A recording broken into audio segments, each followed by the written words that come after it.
d'en décider, pas moi ni les avocats ni le procureur. Le procureur ci réquisitoire am admettre na ne ki nga xamante ni moom mooy Bah Diakhaté ak Imam Ndao en se basant sur le procès verbal bi nga xamante ne police judiciaire moom moo ko def au niveau de l'enquête préliminaire, que ces propos li mu indi ci li nga xamante ni moom mooy procès verbal bi sont condamnables parce que accusant justement le premier ministre Ousmane Sonko ou Ousmane Sonko, président du parti, d'homosexuel. Les propos ni mu ko tuddee au niveau dans la vidéo ne me permet pas man d'y revenir, mënuma ci dellu teggin wi nu ma ko waxee ci vidéo bi mënuma ci ñëwaat. Quoi qu'il en soit, jàpp naa ne le procès continue. Les deux parties dégg nañ leen, mooy le procureur de la République ak ki nga xamante ni ñoom ñooy les avocats de Bah Diakhaté. Mais ce que je constate du côté des avocats de Bah Diakhaté, ils sont plus, excusez-moi, ils sont plus dans la politique que dans les faits. Parce qu'ils sont dans la politique, parce que c'est Maître El Hadji Diouf qui, vous le savez, ne sera jamais avocat de Sonko. Maître Amadou Sall, qui a été dans un dialogue porte-parole de Benno Bokk Yakaar, qui est donc avocat de Bah Diakhaté. Vous comprendrez kon foofu loolu ñoom duñu mës a nekk du côté du premier ministre Ousmane Sonko. Donc man ci li ma déduire ci procès bi que mooy tey am na ñoo xamante ne dañu mbubboo procès bi, notamment les partisans de Bah Diakhaté, pour flinguer Ousmane Sonko. Et ici on attend sans doute le terme juridique dans le fond du dossier, véritablement apporter loo xamante ne xëy na mën na ci génne Bah Diakhaté. C'est vrai, Maître Antoine Mbengue, par exemple, qui est avocat de Bah Diakhaté, vraiment a été vraiment nekkoon na koo xamante ne ci plaidoirie am nangu nañ ne il était au fond du dossier. parce que génne na ay article lu mel ni article 254 alinéa 2 génne na aussi article 3 génne na article 9 ainsi de suite. Donc utiliser na vraiment des éléments techniques de plaidoirie pour mën a défendre son client.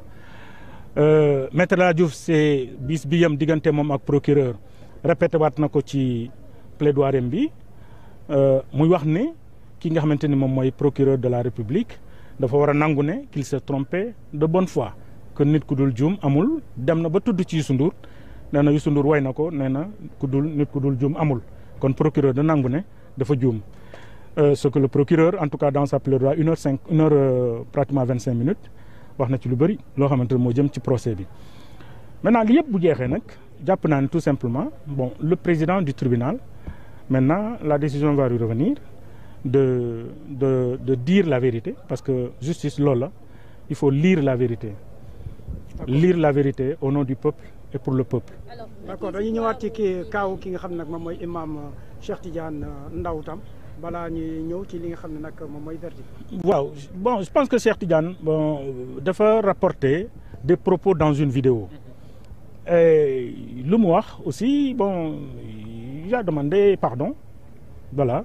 Je pense que ànd ak moom fii lañu taxaw sànq ñu dékk leen micro lànk nañu ba tëdd si non c'est-à-dire c'est pas le mot utiliser le mot pardon, mais tournure bu mu utiliser mooy def na erreur et que mën nañ ko mu ngi ñaan njëggal donc mën nañ wax ne foofu peut-être c'est le mot pardon le gars yi di bañ, mais en réalité Imam Ndao aujourd'hui voilà il a dit de manière vraiment bu ñu ko tënkee mooy ça résume le pardon voilà.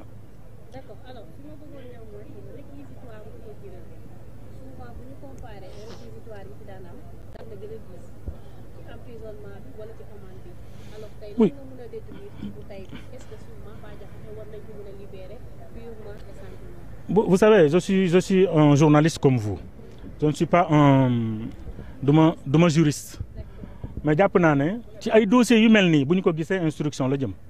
Je pense qu'un avocat am na ku ko ci souligner, en l'occurrence maître Antoine Mbengue avocat de Bah Diakhaté yu mel nii da ngay dem instruction.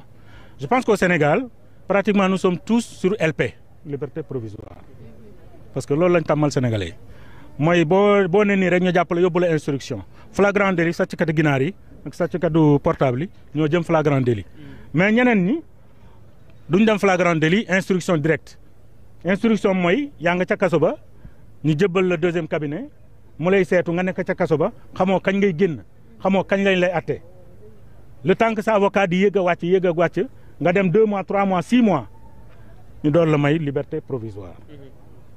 alors monsieur termine. Donc moom lañ tàmm di gis dossier bi je ne suis pas juriste. mais yàgg naa quand même di suivre des procès parce que même le premier procès Hissène Habré fi la ma fekk. que j'ai suivi tribunal B bi nekk fee.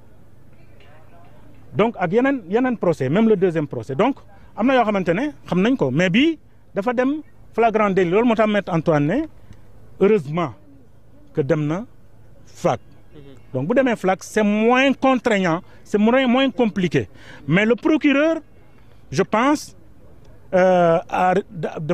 dafa requiert 6 mois ferme 6 mois ferme ça c'est une procureur moom moo ko laaj avocat bi moom dafay taxaw mu naan bàyyil ma sama client bi procureur bi day taxaw moom mu ne nga condamnel ma ko 6 mois man mii di wax je n'en ai pas les prérogatives l'avocat bi amul prérogative bi procureur amul prérogative téye ku ne ki am prérogative bi c'est le président du tribunal le juge moom moo am prérogative bi nañu ko déglu xëy na moom bu fekkee ne joxewul verdict tey dina def délibéré pour prochainement mu joxe maintenant le verdict loolu yëpp li ñuy souhaité mooy peut-être que mu jeex tey parce que coow li bare na mais je dirais de facto vivement la réforme de la justice sénégalaise. D'accord alors Mala nga baal ma laataa ngay ñëw ci réforme yooyu noonu sànq kii di Omar Sow ak ñenn ci ñi nga xam ne ñoo jàpp tànk Bah Diakhaté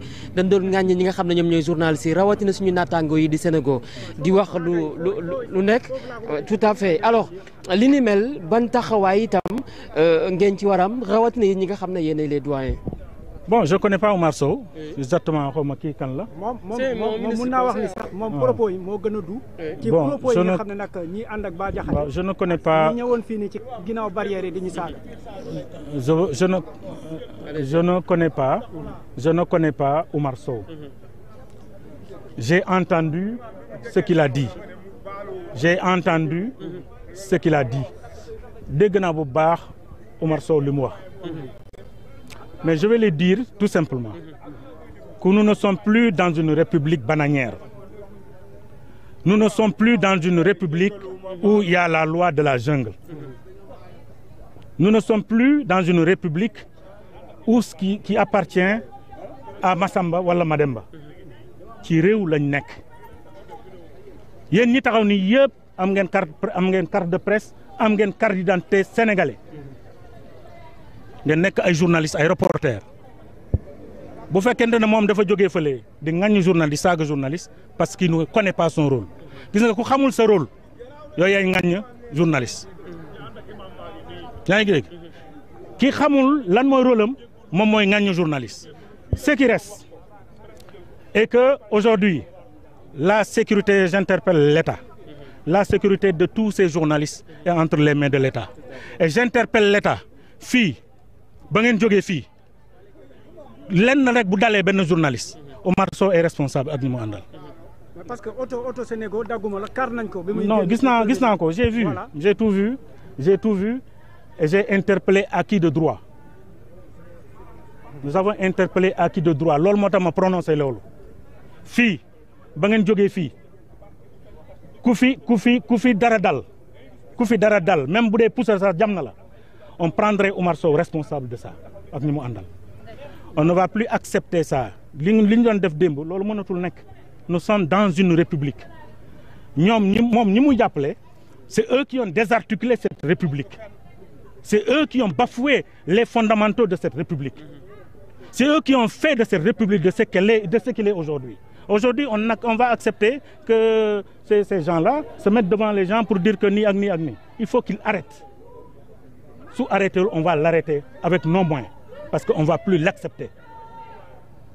Le Sénégal restera sunu gaal ça n'appartient plus à 5 personnes, à 6 personnes. On l'a assisté pendant 12 ans. Désormais, on ne va plus l'accepter. Pendant 12 ans. 12 ans. On a donné la parole à tout le monde dans ce pays. On ne va pas accepter que pendant 12 ans, le Sénégal, en matière de liberté de la presse, qu'est-ce qu'on n'a pas subi ici? Qu'est-ce qu'on n'a pas vécu ici? Qu'est-ce qu'on n'a pas fait ici comme sitting? Pendant 12 ans. Aujourd'hui, ils se permettent de dire la presse devait attaquer auto. Nous serons au front et nous répondrons coup par coup. Mais en attendant, je vais interpeller l'État du Sénégal, nous dire ses dispositions par rapport à des gens comme ça. On ne sait, ils sortent d'où? Ils veulent nous menacer. Nous menacer? D'accord. On verra. Merci.